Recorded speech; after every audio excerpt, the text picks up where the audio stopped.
Xbox On.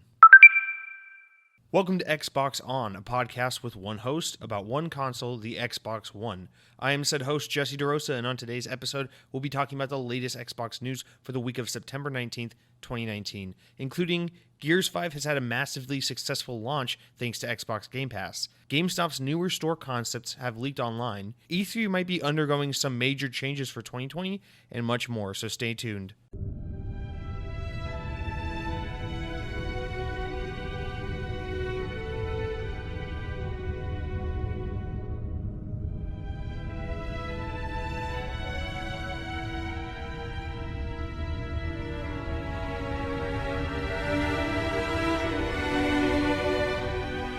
And let's start off this week's episode with a little bit of Gears 5 talk. Before we jump into the news, I just want to share some initial thoughts and impressions on the game. I didn't really want to say much last week because last week the game was only like kind of out. You know, it was that weird like early access week, then the official launch, and I wanted to give listeners some time to kind of get through some of the game before really talking about it. At this point, I expected to be long past the campaign, but as life would have it, I've been extremely busy with who the fuck knows. I literally have like the most mundane life, yet somehow have had a struggle finding the time to finish like a 10-hour campaign of Gears of War 5. So anyway, I'm pretty far into the game, but I figured, you know, if I'm not even done with the game, I'm sure there are a handful of other people who aren't as well. So rather than just jump in and do a full, what I initially planned to do was, you know, like a full spoiler cast kind of at the end of the episode, I'm just going to do some initial impressions of the game, as that's pretty much the only thing I've been playing this past week as I've had time to play. That being said, I have really enjoyed Gears 5 so far. I've enjoyed kind of savoring it, not really by choice, but so much by, you know, just the way my schedule's played out. But the game has really just kind of impressed me a lot in the sense that, I guess let's backtrack and say something to kind of put this into context. So for a lot of you may be familiar with the immensely popular YouTuber, Video Game Donkey. He's one of my all-time favorite YouTubers. He's absolutely a joy to watch. He's so funny. His content's extremely creative and original, and it's just, he's an awesome YouTuber. But actually, a couple hours ago, he dropped this video talking about kind of the fall of Xbox, and, you know, I don't know to what extent he was really being serious, as a lot of his content is humorous, but he kind of harped on this idea that like a lot of Xbox's first party output in this Xbox One generation feels like Xbox 360 games with like a modern coat of paint. You know, they're really beautiful looking games. They're very next gen looking and feeling maybe, but the kind of evolution of where games have gone in the past 10 years doesn't really seem to translate to the Xbox One exclusive library, which is like, you know, your Gears 4 or 5, your Halo Infinites, your Forza games, Sunset Overdrive, Quantum Break, whatever it is, you know? And I kind of took issue with this argument of his, because I'm a little conflicted, right? Because from a part of me totally understands where he's coming from, right? Because you can look at the PlayStation 3, right? Look at launch games like the first Resistance, Fall of Man. Look at like Uncharted 1 compared to where Uncharted 4 is. PlayStation games in the past 10 to 12 years have made massive leaps in terms of quality and just groundbreaking kind of storytelling and gameplay aspects. You see games like Uncharted 1 to The Last of Us, you're like, holy shit, Naughty Dog has clearly grown and evolved so much and really pushed the boundaries of what a first-party AAA video game can be. Conversely, you look at a studio like Bungie and then 343, who make, you know, Xbox's biggest exclusive, Halo, and you go, well, 2007, early off in the Xbox 360 generation, they released Halo 3, which is arguably the greatest, most impressive Halo game to date. And then fast forward to like 2015, you get 343's Halo 5, which, despite me personally being a massive Halo 5 fan, I can't, you know, dispute the fact that the majority of players out there are extremely disappointed with that game, mostly for its, as others would put it, lackluster campaign, and just kind of, at best, it feels like more Halo rather than this natural groundbreaking push to what the Halo franchise can be. And so a part of me wants, that's a very long-winded way of saying, a part of me wants to say, I can see where they're coming from with that kind of perspective and argument, but at the same time, I just don't buy it, because I play, you know, these modern games that this generation's like biggest, most remembered games. For example, Zelda Breath of the Wild. I play that game. I understand it's everyone's 2017 game of the year. It's an incredible game, whatever, what have you. I fail to see what makes that game so groundbreaking. If you're going to say Zelda Breath of the Wild is extremely transformative for the Zelda franchise. I can't argue with that. It's extremely different and innovative for Zelda.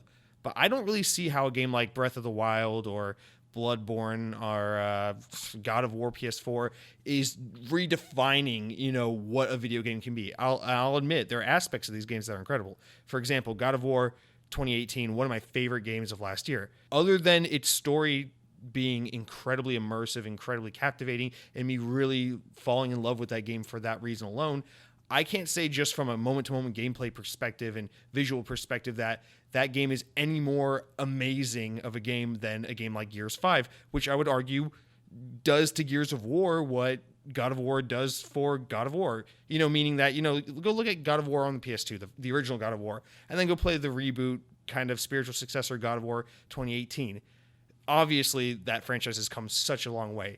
Now, you might look at a game like 2006's Gears of War 1 and compare it to Gears 5 and say, but you see how Gears 5 is just more Gears of War. It's not really pushing the envelope and really like boundary breaking, our concept of what these third-person cover-based shooters can be. I argue that Gears 5, in my experience, having only played about 10 hours of it between multiplayer and campaign, I'd argue it kind of does that for Gears 5, or for the Gears of War franchise, rather. Meaning, Gears 5 is an extremely immersive and story-driven game. And so much so, and the reason why I defend it in this way is because I've said on this show before, I was not a big Gears of War fan. Growing up in my high school days, my late middle school, high school days when the original Gears of War trilogy was running. I tried to play it. I pushed myself through the first one. I tried to play the second one and gave up. It just wasn't my thing. And then, a couple years after Gears 4 came out, I went back and gave it a try thanks to Game Pass, and I just fell in love with Gears 4. And then this summer, leading up to my anticipation for Gears 5, I replayed Gears 2. I went back. I told myself, maybe I like these older games now. I forced myself to play Gears 2, and I got to be honest with you. Although I like it more now as an adult than I did back in middle school, high school, I still don't think Gears 2 is all that great. I recognize its importance for 2009 or 2008 or whenever it came out, but I still stand by Gears of War 2 is just not my cup of tea. But somehow Gears of War 4 and 5 are. So what gives, right? And I really think it is not just the fact that obviously the Coalition has perfected by this point the feel of a Gears of War game and the like variety of combat scenarios and types of gameplay and all that stuff, but just for the story aspect alone. I really care about the characters in the modern Gears of War story. JD, Del, and of course Kate especially. I really am invested in these characters. I really care about their story, and it's above all the gameplay improvements that Gears of War 5 includes, which are many, I might add. What really captures me in that game is the characters and the story. So I kind of, in one part of me, I could understand from how like an objective, like outsider's perspective looking in, you might say, well, look at Gears of War 1 and look at Gears 5. That franchise clearly hasn't evolved the way like 2002's God of War and 2018's God of War have evolved, right? And I can see why you would say that because they just look so different. One looks like such a massive leap forward, not just graphically, but just in the way the game plays, in the concept of what the moment-to-moment gameplay is, and the way it tells its story, and how immersive and groundbreaking it is. I totally see that. But if you play all these games, I don't know that you can stand by that argument. I don't know if that argument really holds any water, because I just played Gears of War 2 a few months ago. I'm playing Gears 5 right now. I cannot stress how different these games are from one another and how innovative Gears 5 feels. And I guess, that's an extremely long tangent to say, I really think that Xbox kind of gets the short stick, with this argument. It's kind of that thing I've been arguing for a long time, which is that, Nintendo gets a lot of credit and a lot of too much of a bump and too much slack because they're Nintendo and they've got everyone's nostalgia by the balls, right?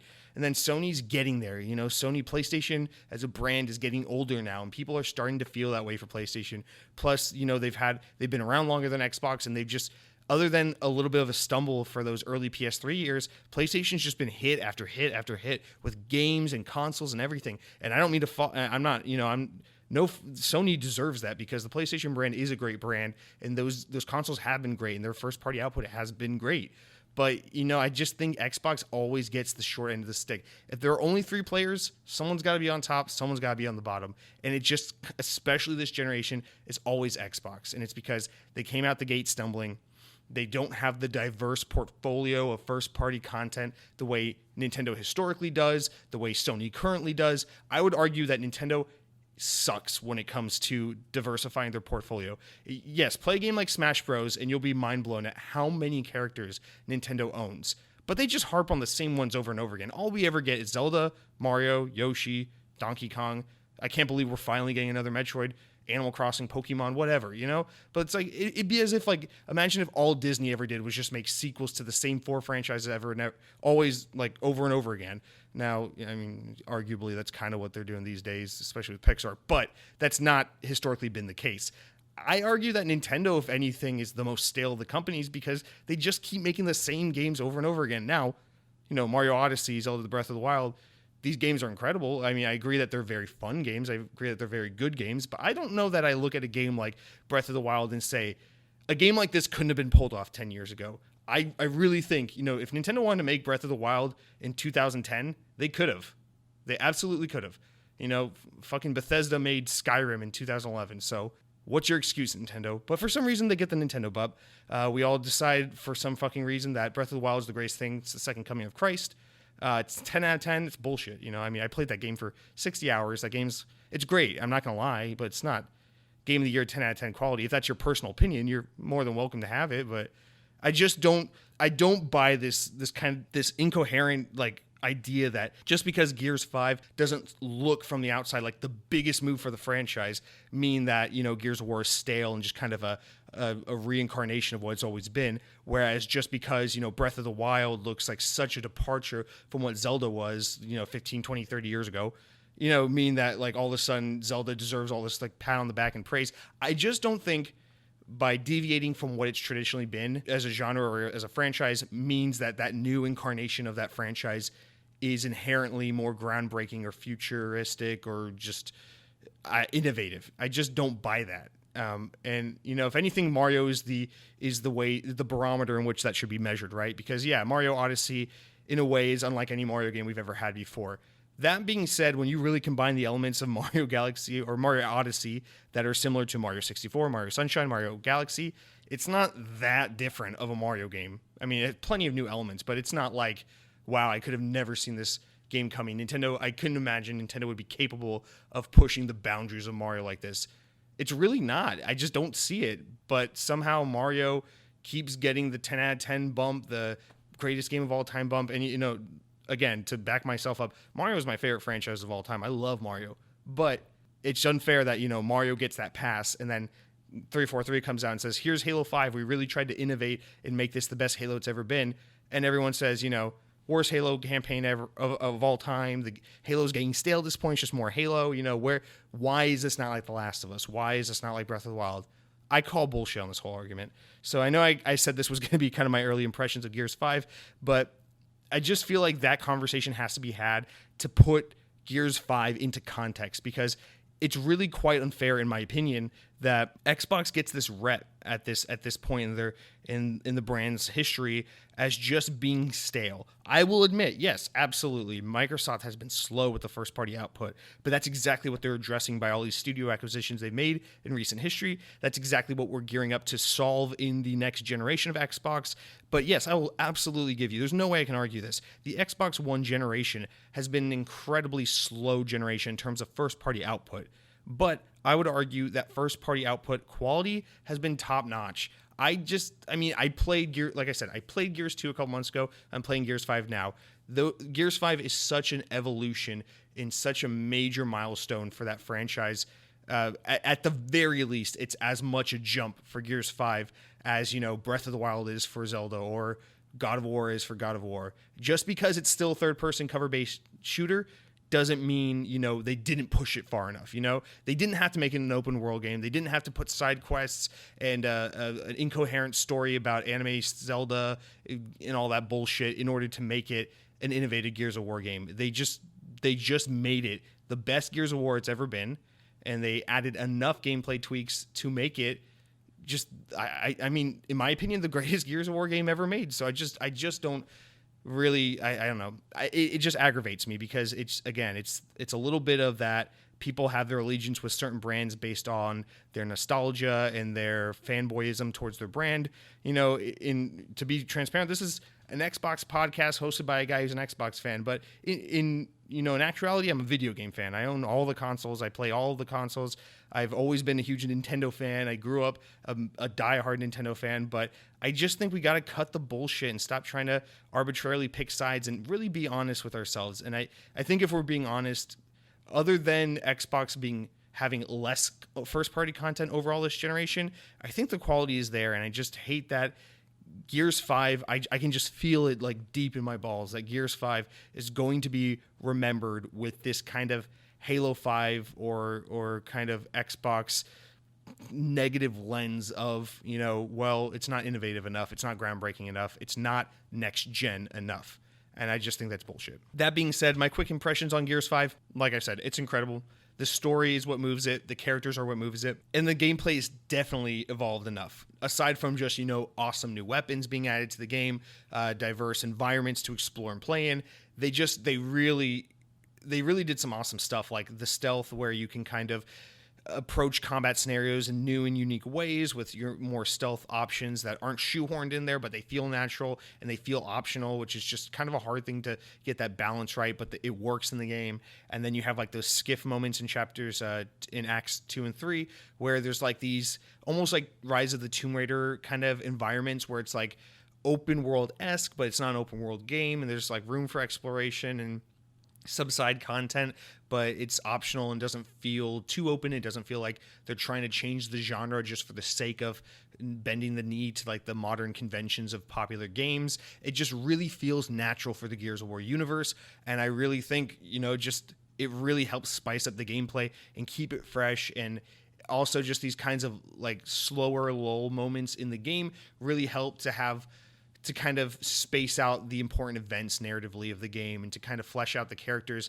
If you play the game, again, without getting into any like really spoilery stuff, but Act 2 of the game takes place months after Act 1 of the game. And by having that kind of quasi open world-esque elements of the game, it really helps give that time for the characters to discuss with one another and for you to explore and to really make the game feel like the events of the first part and the second part are very spaced out in terms of time, and to really give you that feeling that what you experience the first few hours of the game and then the later hours of the game are separated by months of time and not just the change of a scene. So I think the Coalition does an excellent job of using that gameplay mechanic to help serve the narrative. And if you want to again make that argument that Gears isn't next gen enough or that Xbox first party games aren't pushing boundaries enough, I would point to this. I would point to these kinds of aspects to say, look at how the Coalition so smartly uses these new aspects of the gameplay to serve the narrative, and it works so well. I just think it's such a fun game. The new enemy types are awesome.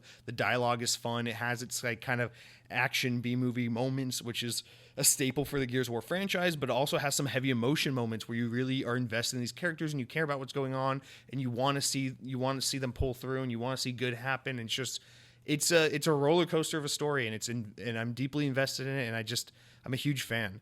Multiplayer wise, I, as someone who hasn't played too much Gears multiplayer throughout their life, mostly the most Gears of War multiplayer I've ever played was actually Gears 4. So I will just say it feels like more Gears of War multiplayer. Of course, if you want to judge the game purely from a multiplayer aspect, I guess you could say Gears 5 is just more of the same. But I mean that in the best way possible. Gears 5 multiplayer is extremely fun. The new escape mode is awesome. I've only played it for like 45 minutes to an hour, but it was a lot of fun. It's a really nice mode to kind of, it's very complementary to the combination of Horde, classic multiplayer, and now Escape. You have this mode where it's kind of survive as long as you can. You have that classic deathmatch, and then you have more of like an objective-based kind of short burst kind of gameplay. Multiplayer mode. So you just have like the long form stuff, the classic multiplayer stuff, the shorter burst multiplayer stuff. I think it's a really great multiplayer package. So I'll get more into specifics next week when I feel like everyone's played more of the game and when I know I myself have finished the game. So, but that's just where I want to start this week off, which I know is, just a massive big chunk of the first part of the show, but we'll get into the news now. Sorry if that seemed a little like rambly and incoherent, but that's just something that was on my mind, and I feel like a lot of Xbox gamers probably feel similarly and have a similar sentiment to some extent.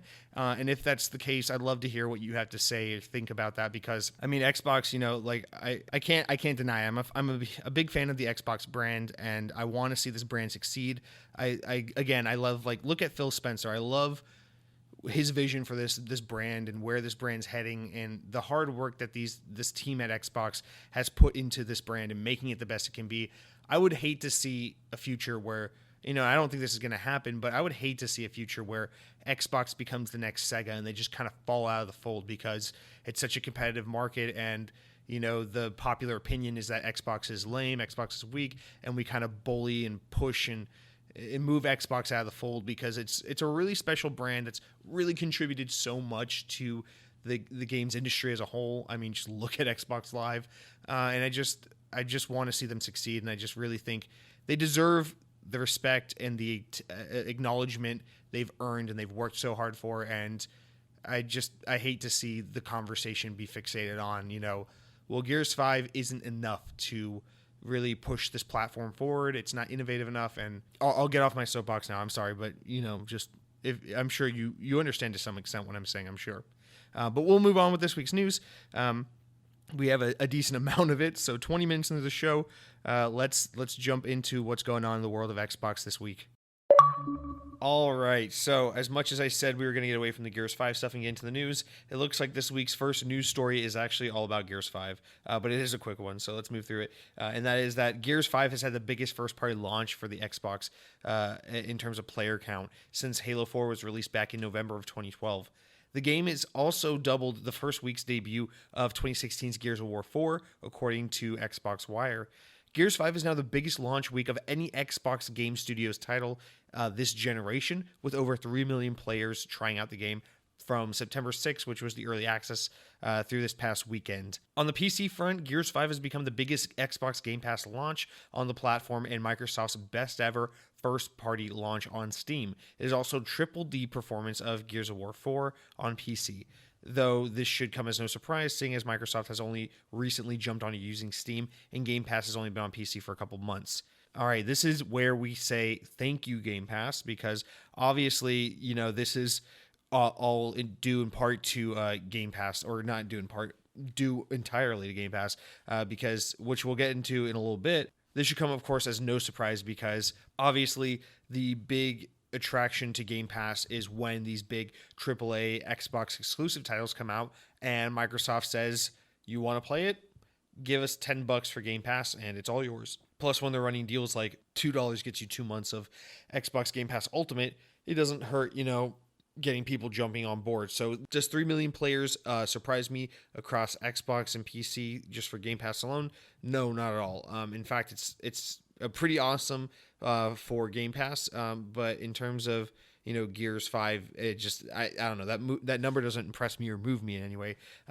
What'll be impressive as a result of this is does Gears 5 help keep that Game Pass bump that I'm sure they just got? Does it help keep it up? Of course, in a couple months, I suspect Game Pass will see a bit of a drop off in subscribers as Gears 5 becomes older and there becomes kind of that drought again in first party content on Game Pass, despite games like Outer Worlds coming soon and things like that. However, I think obviously, as is the case with any subscription service, they're really banking on people subscribe. They realize that they're not missing the $10 to $15 a month, and they kind of forget to unsubscribe and just have it and live with it. It's how Netflix kind of crept into all of our lives, right? We said, hey, $10, $7, $8, whatever it is a month. That's not too bad. We subscribed, we binge watched all of King of the Hill or whatever the hell it was for a month, and then we kind of forgot about Netflix. We realized that $8 a month wasn't really breaking the bank and never really took the time to unsubscribe. Fast forward 10 years later, and we're all still Netflix subscribers. So I think, as the case with any subscription service, that's kind of what Microsoft is banking on. So they see, the way I interpret this is they see things like releases for games like Gears of War 5 not so much as an opportunity to sell $60 copies of Gears of War, but rather as an opportunity to really bump up the subscriber base of Xbox Game Pass, and then hopefully have that subscriber base stick at that number as much as possible. Of course, you've got to take into account there's going to be drop off when you're doing something like promoting Game Pass for $2 for 2 months, releasing a brand new AAA game, and then a month later Game Pass is back at its regular price. There's no new AAA game out free on Game Pass, so expect that. But I'm, again, of all things, I'm less interested in how Gears 5 is performing and more interested in how Gears 5 is helping Game Pass, which is really what the first party library and lineup is now about doing. It's not about selling physical copies or digital copies of games. It's about getting Game Pass subscription numbers up, which I think we'll continue to see. I mean, Game Pass is by far the most enticing of all these subscription services for games. It's the most robust. I won't be surprised if Game Pass alone is the thing that salvages the Xbox brand, going forward, as it just continues to become more and more enticing to the consumer, with not only just whatever Xbox's first party lineup is, but all the third party content that's on there as well. So that's great news for Game Pass. It's great news for the Coalition. Congrats to the Coalition that they've had over 3 million people try out their games and their brand new game in a week. They deserve all the love and support that they can get because, as I said at the top, Gears 5 is awesome. So there's that. Our next story is a little bit of a sad one for me, and it is that that new Resident Evil spin-off game that was teased last week. Well, it's been officially revealed, and it seems that it is exactly what I hoped it wouldn't be. Resident Evil Project Resistance is a 4v1 asymmetrical multiplayer game in which 4 players work together to escape the mastermind player, because Dead by Daylight, because Friday the 13th, because fuck you. The game takes place on the outskirts of Raccoon City. The, quote, survivor characters are controlled by players who must work together and escape 3 levels, all while overcoming the zombies and traps placed by the 5th player who's playing the mastermind. A closed beta is scheduled for October 4th through October 7th. And if you're interested, you can sign up for the beta on September 12th through 19th or something. I guess that's kind of over by the time you're listening to this podcast, but there's a... whatever. I guess you can retroactively sign up for it if you got a time machine or some bullshit like that. So yeah, again, I mean, not to discredit a game that I haven't really seen or played, but I was really hoping for kind of a Resident Evil Left 4 Dead kind of game, but now it seems like it's Resident Evil's take on a Dead by Daylight evolve of Friday the 13th, because these 4v1 kind of multiplayer games keep existing despite the fact that I don't care about them. It's almost as if game developers and publishers aren't making each and every game with me and only me in mind. So it's just, imagine that. But if that's your cup of tea, I highly recommend you check that out. During TGS, they released some more footage of what that looks like. And if that's your sort of thing, maybe you're excited for it. Good for you. I, on the other hand, will just keep holding out for the ever coming Left 4 Dead 3. All right, our next story is that the Game Awards will be returning for its 5th anniversary on December 12th, as announced by show producer Jeff Keighley. The show will be held in LA in the Microsoft Theater, and expect a lot of announcements during that. So yeah, if you've never seen the Game Awards, it's kind of like the video games industry's Oscars. Happens every December. And I think it's a really fun time. It's kind of nice when you got E3 kind of in the early summer part of the year, and then you got the Game Awards in the early kind of winter part of the year, late fall part of the year. So you kind of get those things perfectly on each half of the year. And it's not only a fun way to kind of celebrate a year in review and to kind of look back on all the games of the year and award, each game and reflect and enjoy all that, but it's also like a mini E3 or something where, you get some fun announcements and some games get announced, some DLC gets announced, and we always learn a thing or two. So it's always fun. And if none of that is enticing to you, at the very least, take comfort in knowing that the Game Awards usually yields a good meme or two as a result of some cringy thing happening during the show. So there's that to look forward to as well. But yeah, I just like the idea of, the video game industry being such a cutthroat, shitty, everyone's such a dick to each other kind of fandom. I really appreciate this event that's all about kind of bringing people together, celebrating certain individuals and teams within the industry, and then also just kind of reflecting back and celebrating the art in that the things that kind of really stood out and cemented that year in gaming. So be sure to tune into that on December 12th. I know I will be, and then that will yield some new information for the podcast that week because we will surely get some more news. Keep in mind, last year at the Game Awards, that's when we got the announcement of the Outer Worlds, which was, despite being multi-platform, is technically a game from a Xbox-owned studio. So who knows? Maybe we'll get some new announcements from Microsoft this year. That'd be really exciting. Usually between Microsoft, Sony, and Nintendo, the big three all have at least one thing to announce generally. Not always a massive thing, but moving on, but keeping with game shows, it looks like, GamesDaily.biz has reported that the ESA is looking to turn E3, the big convention, the end-all be-all convention that takes place in LA every June. They're looking to turn it into more of a fan-focused event, veering away more from its trade show-oriented roots and targeting more of an influencer/convention-style crowd. If this move is to be made, a Disney Parks-style Fast Pass style queue system could be implemented, making the event more enjoyable for its more consumer focused future. The event is looking to expand E3 to over 10,000 outside guests in 2020 and focusing more on celebrity and influencer appearances and more so than focusing on like real retailers and publishers. This is all just kind of speculation and rumor reporting from insiders right now, but it seems like publishers are actually in talks with ESA trying to push to make something like this happening, or make something like this happen rather. I see this as a good thing. I see E3 as something that's kind of waned in relevance in recent years, and this is E3 kind of doing what we see GameStop doing, what we see a lot of corners of the industry having to do as we move into this new age where influencers are the most important voice in the community, and where we download and stream and our games now, and just things are different, right? So we need the industry to evolve with the rest of all the innovations happening around us. So the reason why I see this as a good thing is because you see an event like E3 and you think, well, initially an event like this is about two things, right? It's about publishers having a chance to take retailers and investors and saying, here's a project we're working on. This is why you should care about this game, this console, this peripheral. This is why you should buy a lot of it or invest in our product and think that we're worthy or we're on top in the games industry and we have something worth taking note of, right? And then to the media, it's always been an event of saying, here's what we're working on, here's what we want you to share with the rest of the outside world, right?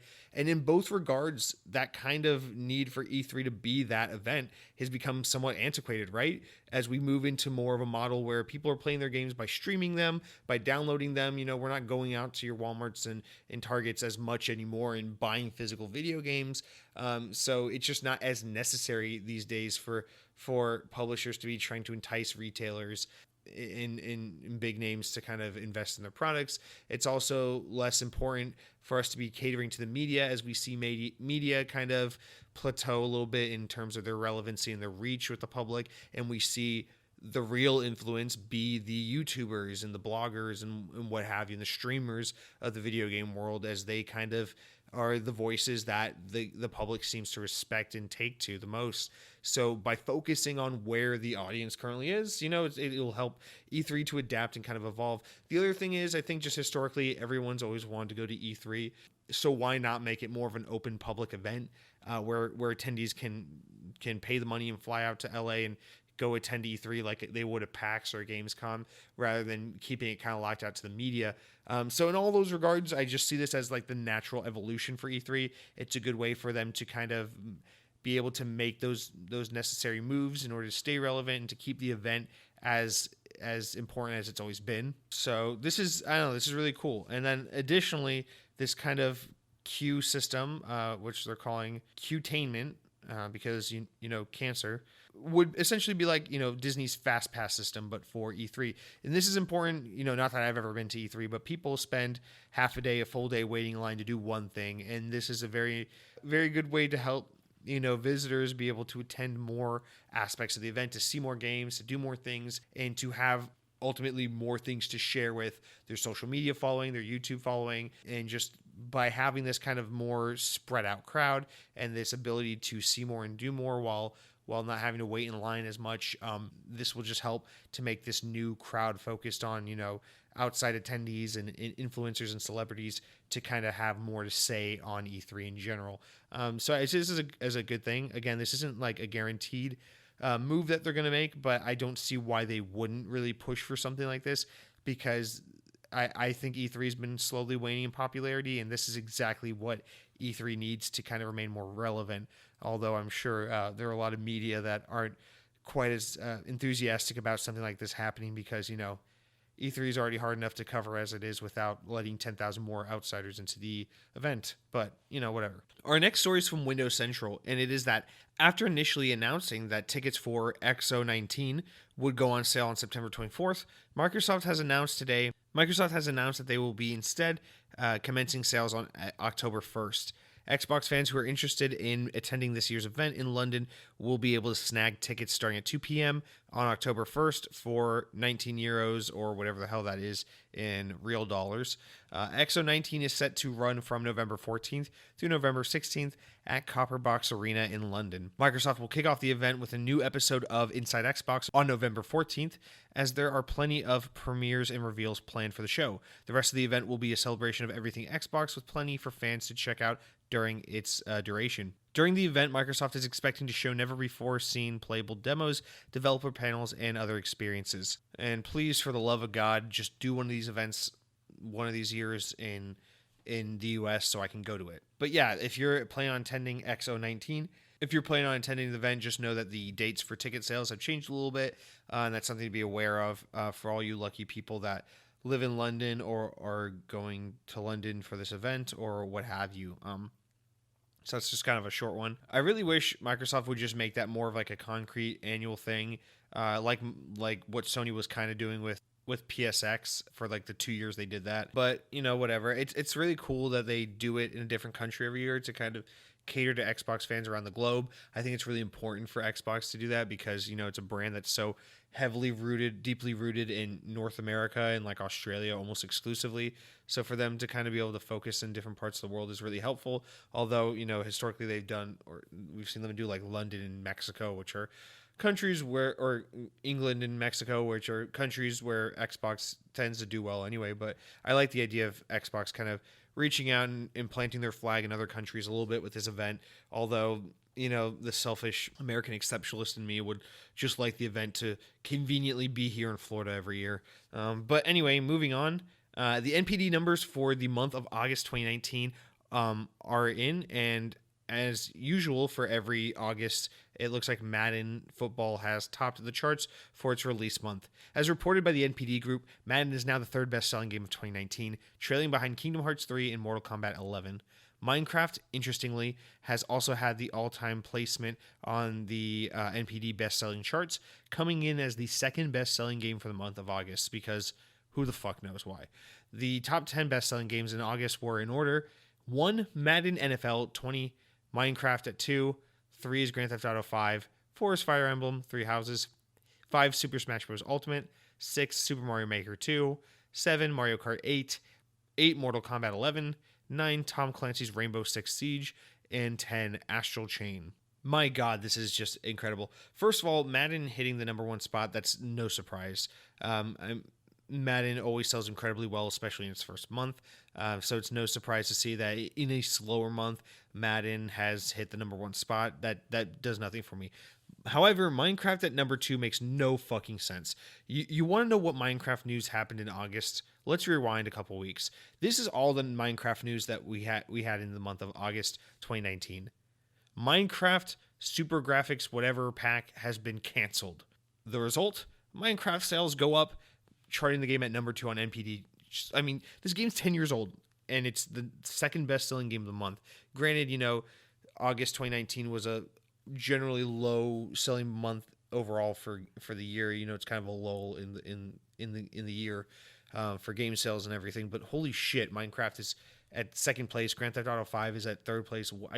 I don't understand what's happening. Why are you guys not playing Red Dead Redemption 2? It's way newer. How does everyone in the fucking world and their grandmother not own a copy of Grand Theft Auto 5 and Minecraft at this point. Like, I just don't understand what's happening. I feel like there are kids out there with their parents' credit card who are just constantly buying Minecraft like once a week. I don't understand it. I mean, I'm guilty of having a couple copies of it. It's pre-installed on my Windows computer. I got it on my Xbox 360, then I got it again on my Xbox One.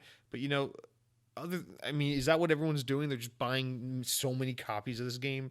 Do they count every sale of a Windows computer as a Minecraft sale? Is that what's happening, since it's generally preloaded on Windows 10 PCs? Like, I just don't get what's happening. But, Minecraft. Additionally, worth noting is Nintendo is eating up a lot of the top 10, something we didn't see a lot in the Wii U days, but we're seeing a lot now that the Switch is cool and relevant. Fire Emblem, Smash Bros. Ultimate, Mario Maker 2, Mario Kart 8, all on the top 10 list. Mario Kart 8 being a remake of a game from 2014, and this remake came out, 2 years ago, so that's impressive to see that at the number 7 spot.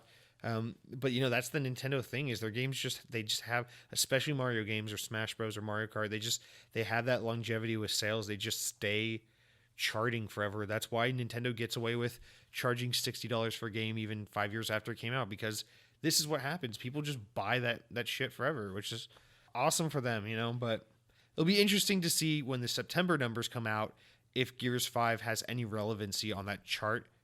Because Game Pass, I'm sure it will chart very poorly due to Game Pass. But again, interesting to see. Lastly, something worth noting: Control, a game I'm very excited to play, but I am boycotting until it drops in price due to the content exclusivity on PS4. Isn't even on the top 10, and it was like the biggest quote gamer game of August, and didn't even hit the top 10. So got outsold by Tom Clancy's Rainbow Six Siege.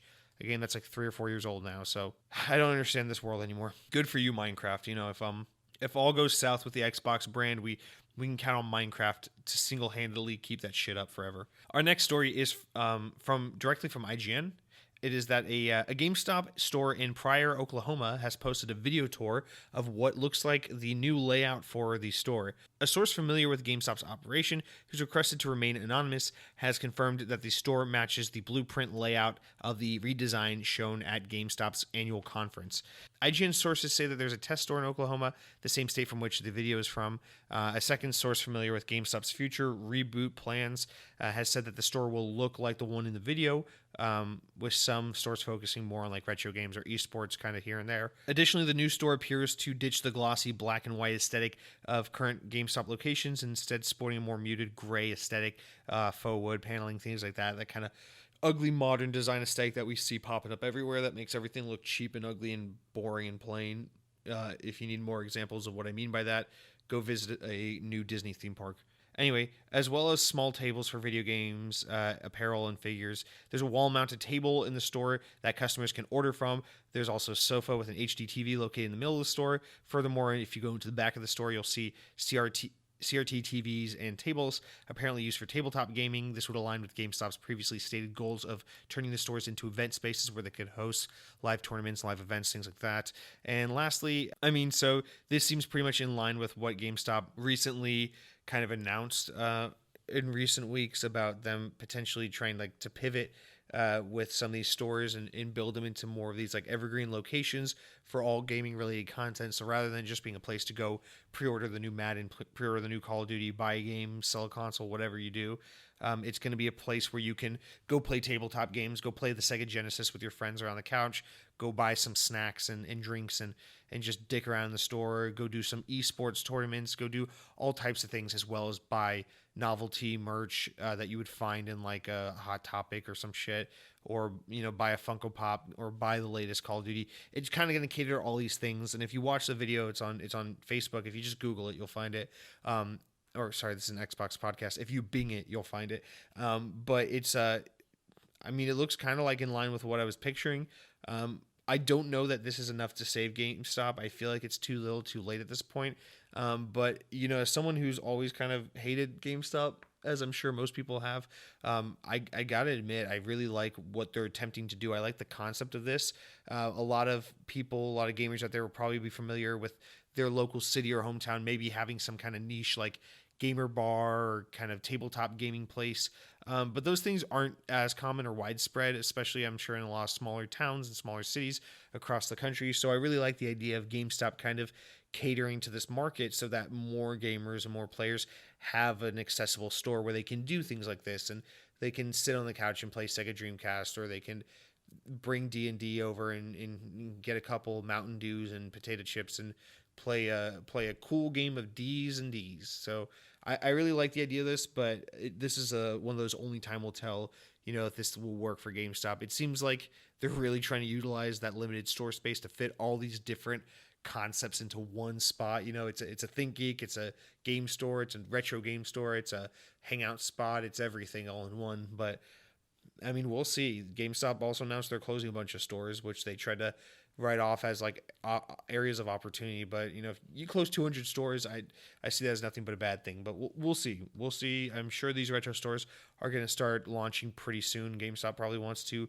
get back into a place of sustainability as soon as possible. So I assume this is something they're kind of rushing to market. Our next story is again from Windows Central, and it is that EA and BioWare's less than well-received shared world shooter Anthem is getting some much needed TLC and DLC, despite what some may have thought about the game's fate. Today, BioWare's head of live services, Chad Robertson, promised significant changes. However, he didn't exactly say just what those changes were. Robertson's statement on the new content is as follows: "We hear your concerns on the issues in Anthem, and we are acting on it. Those systems require more thorough review and reworking versus quick fixes. We've got a team working on it now, and the early results are promising. In order to address the long-range plans, we are moving away from the acts structures for updates. Instead, we will have additional seasonal updates planned for this year, and we think players will enjoy it. These events will deliver challenges and chases similar to what you've seen and are built around these fun themes we're bringing to the game. As I've said previously, we want to be transparent with you that we know more work needs to be done to make Anthem better. We also want to make sure that we're backing up our words with a great game that you can play. So I don't have any news today to share about the long-term changes we are bringing to Anthem." End quote. So who knows what any of that means, but hey, Anthem's not dead yet. At this point, I really think Anthem is not going to make it. I really don't. I think the community's quit on it. I don't think it's like Destiny where, it had some shortcomings, it had some issues, but, people saw the potential, people saw what was so great about the game and stuck with it anyway. Instead, I see Anthem as something where it's just not a great game and people want to hate EA, and people are starting to get tired of BioWare, and people are just not going to give this game the excuse and the chance to redeem itself, and it's probably just kind of dead despite kind of selling initially well. So EA is trying to make good on a promise to keep this game alive and well. I think they're going to exhaust all their options so they can't be held, no one can point the finger and say they didn't try, and then they're going to cut their losses and say, hey, we sold a lot of copies of the game. It wasn't a total loss, but yeah, let's move on to the next thing. We're done with the shared world shooter bull crap at this point. So Anthem, another update on that game that no one gives a shit about anymore. I never cared about it. Let's stop talking about it. Next up, Rockstar Games have announced that a new launcher called Rockstar Games Launcher, a one-stop place to find all your favorite Rockstar games like GTA and Red Dead Redemption. Buy games from Rockstar directly from their service and even utilize their cloud save feature. Some games even support automatic updates. Download the program right now and receive a free digital copy of GTA San Andreas on PC to start building your collection. This is, not quite sure why they're doing this. Rockstar doesn't release a lot of games, so it's surprising to me that they would launch this. I don't know if this is supposed to be kind of more like a Steam service where they're going to try to get other kinds of games involved, and it's going to be a platform to kind of compete with like the Epic Store or Steam, or if it's supposed to be more like the Halo launcher that's kind of going away, where it's like your one-stop app to access all your Rockstar-related content, where you can also conveniently buy Rockstar games. I just don't see in either sense how this makes a lot of sense, seeing as, Rockstar releases a game like once every 5 years, maybe. And just additionally, I don't really understand what this is about or what they're getting at. The only thing I can think of is as we see these Rockstar games kind of focus more and more on their online components like GTA Online and Red Dead Online, maybe there's some Rockstar master plan that a launcher can cater to kind of hone in on these communities and kind of help push each other and kind of really, again, like focus on these communities. Maybe it's kind of like a Bungie.net thing meets Halo launcher, but for Rockstar games. But if this is to be seen as some kind of like Steam competitor, I really don't see what their end goal is here. This is just one of those like head scratchers that's like, I guess we'll just have to wait and see. But nonetheless, Rockstar Games is doing this, and it's a thing, and it's, I'm sorry, I wish I had more insight onto this, but that one I'm just kind of a little dumbfounded by, to be honest. All right, our next one here is that it appears that Minecraft just keeps quietly growing, as we mentioned during the NPD story, as the game now has amassed over 112 million players each month, which literally makes no sense to my fucking brain. Ever since Microsoft bought the franchise back in 2014, the game has continued to steadily increase in popularity over time, making it the #1 most played game of all time. As I was saying the other week, Minecraft is still going strong. As I was saying during that story earlier in the show, Minecraft is just slowly, quietly killing it. You know, we're all here talking about Fortnite and things like that, but it seems like Minecraft is still where it's at, you know? So, nice little milestone for Minecraft. Not really much of a story, just kind of throw that little cherry on top. Again, you know, if all goes like south with the Xbox brand, they ever have to bail it, you know, at least they have Minecraft to fall back on. Minecraft is I feel like a lot of people were questioning Microsoft when they decided to buy Minecraft, but it's really paid off for them. So, you know, good for Minecraft, good for Xbox.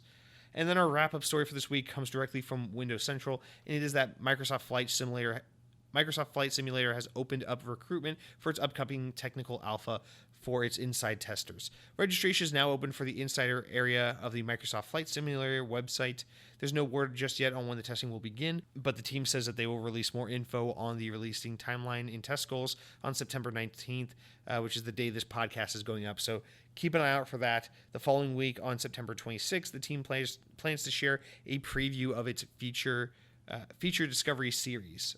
So who knows what that means. But Microsoft Flight Simulator is a modern update to the classic game of the same name, featuring full flight simulation and modern realistic graphics. The game is expected to release in 2020 on Xbox One and PC.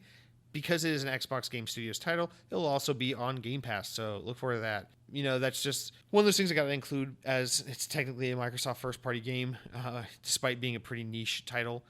So if you're interested in something like that, keep an eye out for that information, as it should be releasing today at the time of this podcast going up. Other than that, that is it for this week's news. Now we will wrap up the show with the game releases, the games with gold, yeah. So this week there are a total of 11 new games coming to the Xbox One, and let's just jump right into them as we normally do. We will judge them entirely based on these screenshots. So our first game is We Were Here. Now, this is a game that takes place in a church. It's We Were Here. I think it's basically kind of just playing to that idea that a lot of Christians, you know, go to church more out of obligation than the religious fulfillment they extract from it. And so it's kind of saying, you know, hey, we were here. If the priest ever calls attendance, and for some reason glosses over you and then tries to hold that over your head, it's really a game of saying to the guys at the churches, hey, we were here. So if you're a big Christian, I recommend that game. Even if you're not a Christian, you're just like a fan of justice, of just being accounted for, I think that's a good game for you to play. But what's really interesting is this next game, because it's Bus Simulator. So this game shows a picture of a bus. It's about to drive through a puddle, so I just hope that tire tread is pretty good and they're not going too fast so they don't hydroplane. But this is basically a game where you're going to drive a bus and you're going to simulate. The name confuses me a little bit. I can't tell if it's like a game where you simulate driving the bus or being the bus. But if you are the bus, I think this is going to be a pretty tough game to play, because humans just don't have those kinds of motor skills, no pun intended, to operate as a vehicle as opposed to humans. So I'll be really interested to see how that works mechanically. If not, it could be interpreted as like bus simulator game where like you drive a bus, in which case that sounds pretty fucking boring, because who the hell wants to drive a bus? But you can get that. It comes out September 17th, so it's already out. Stop listening to the show and go play it. Our next game is Rebel Cops. This is a top-down game. It's an indie game, and you know what I say about indie games? Don't support small business, support big business. So sorry, you're not big enough for me to cover on my really important podcast. Oops, I hit something. Our next game is called Stella. This game, it scares me a little bit. It's like a frozen meat locker with a hook hanging from the ceiling. There's a little girl bending down, or a little creature bending down. Looks like she's wounded perhaps, and there's like this dark figure creeping into the room. It looks like a shadowy figure with glowing eyes. So that's a game. It's probably a good Christmas game, honestly. I'd recommend it for Christmas time. Maybe download it now while it's Xbox One X enhanced, and then play it for Christmas, as it's a nice game. This next game is called Mabel in the Wood. It looks kind of like Celeste, but only not good.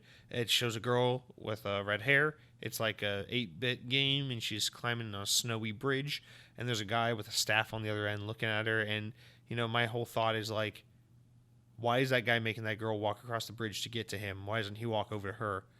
But then I thought, I'm just being sexist. It's 2019. A girl can walk across the bridge if she chooses. She doesn't need a man to cross the bridge for her. So that was just me being inconsiderate.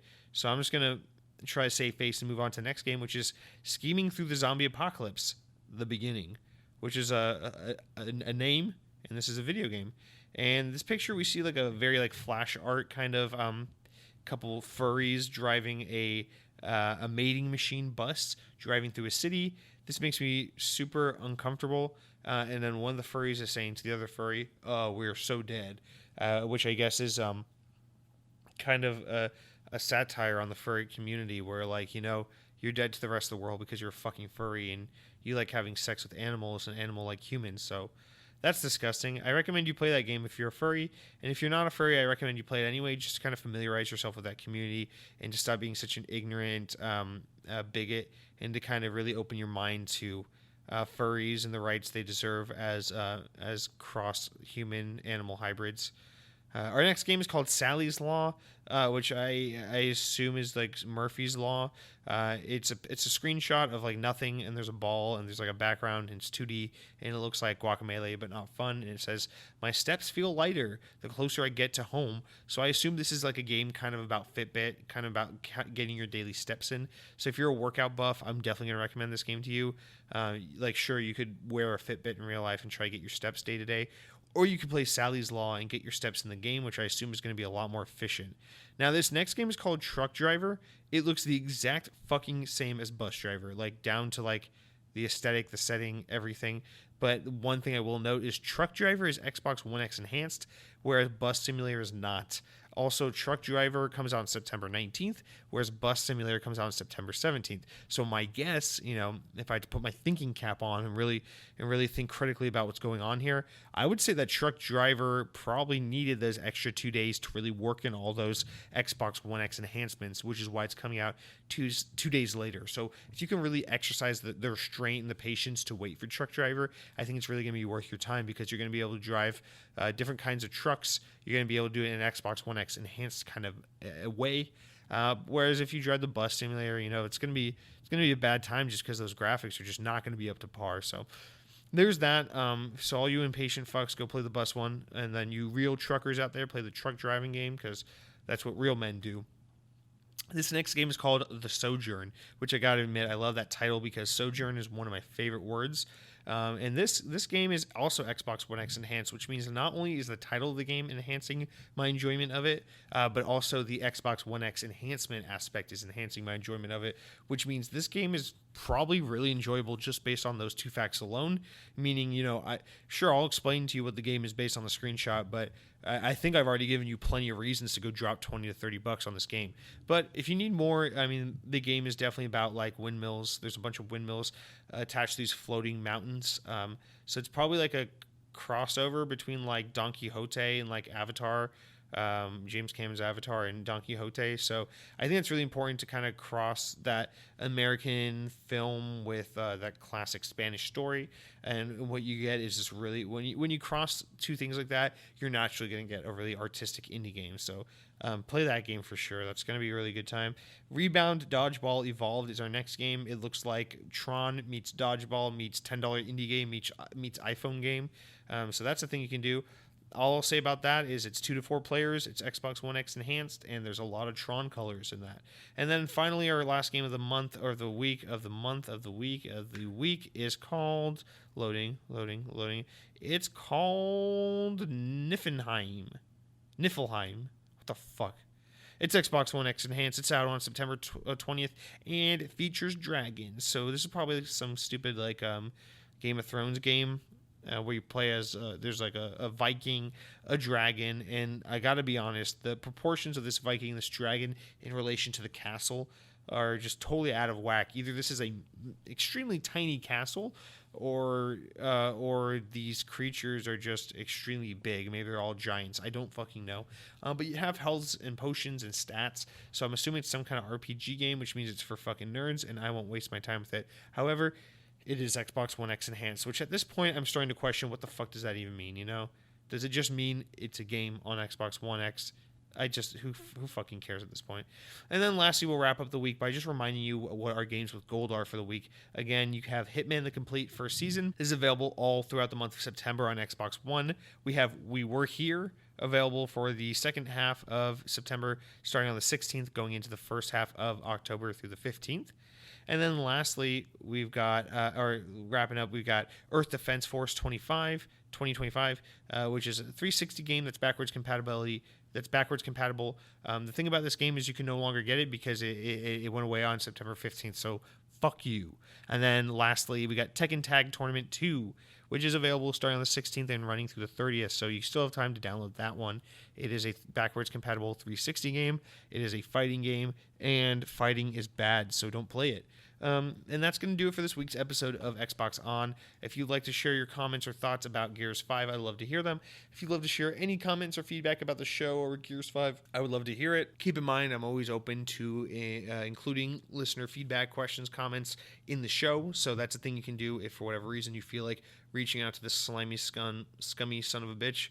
And be sure to follow me. Oh, rate my show on iTunes. Remember, 5 stars for me is 5 stars for thee. And you can't see it, but I'm pointing to you when I say that. Thanks so much for listening to the show. Follow me on Instagram, follow me on Twitter, follow me on Snapchat, and follow me on TikTok. You can find me on TikTok. I'm the guy doing all the really cool songs, the hip-hop songs.